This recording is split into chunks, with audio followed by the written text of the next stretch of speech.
Let's talk about this, Simona, and how it affects you and me. We're joined by Airports Company SA's Corporate Affairs Group Executive, Refense Shinez. Refense, good morning. Thanks for coming in this morning. Is this a given? This, from your side, will happen in April? This is final. It has been gazetted, so that makes it final.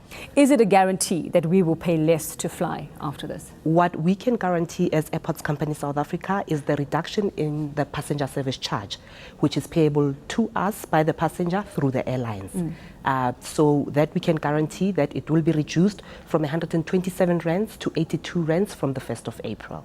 And how will we possibly benefit from this then? Is it individually up to various airlines to decide on how they will carry this through to passengers? So the regulated tariffs are on 3 areas, which is the passenger service charge, the aircraft landing charge, and the aircraft parking charge.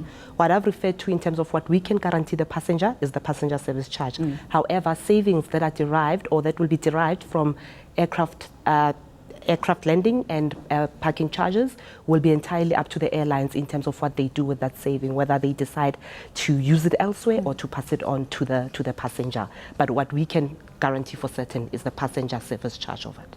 Refense, I have to ask, how is it possible that you're able to make, and it is quite a drastic cut, I mean 35.5% is no figure to laugh at. How is it possible that you're able to make this kind of cut when we know that the economy is in the state that it is in? What has allowed you to do this? Okay, there's 2 issues at hand here. The first is that the permission decision, the final permission decision, was delayed by 2 years. So the 35.5% cut comes into year 3 of the cycle, where we've lost 2 years, where the regulating committee was delayed, made a delayed decision, so we lost 2 years. So that discount or the slash takes into account the first 2 years that we have lost, where the increase was 0%. Secondly is that in terms of the economy, we've seen air passenger travel back the trend against the sluggish economy, where everything else is battling.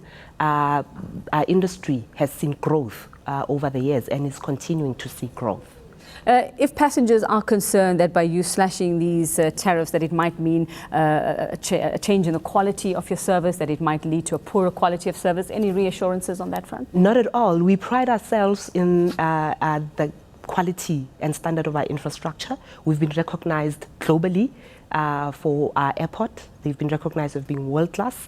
And we can never compromise on that because that's something that we are proud of as Airports Company South Africa, the quality of experience that we give our passengers through our infrastructure. In terms of air safety as well, I mean, you understand over the past few years this has been a major concern for passengers as well. This will also not impact in any way on the checks that you have in place in terms of passenger safety, people at the airport, you know, especially after what we've seen happening at airports in countries like Turkey, etc., over the past year or so.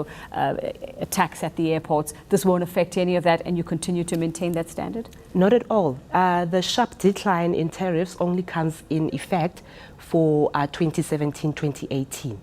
Then we will see nominal increases in 2018 and 2019. So if we look at the entire 5-year cycle, it allows us to still pursue our build program and our infrastructure maintenance program, which means then we can start investing in enhancing security and other areas of our airports. If airlines decide to pass this cut on to passengers, by when can we expect to see ticket prices drop if they decide to do that? Will it be almost immediately? We cannot pronounce on that as Airports Company South Africa. That's a decision that's entirely in the hands of the airlines. However, on the passenger service charge of it, 1st April, you'll see the decline on that. Okay, well, every rand counts, as they say. Thanks very much. Airports Company SA's Corporate Affairs Group Executive, Refense Shinez, with us on Morning.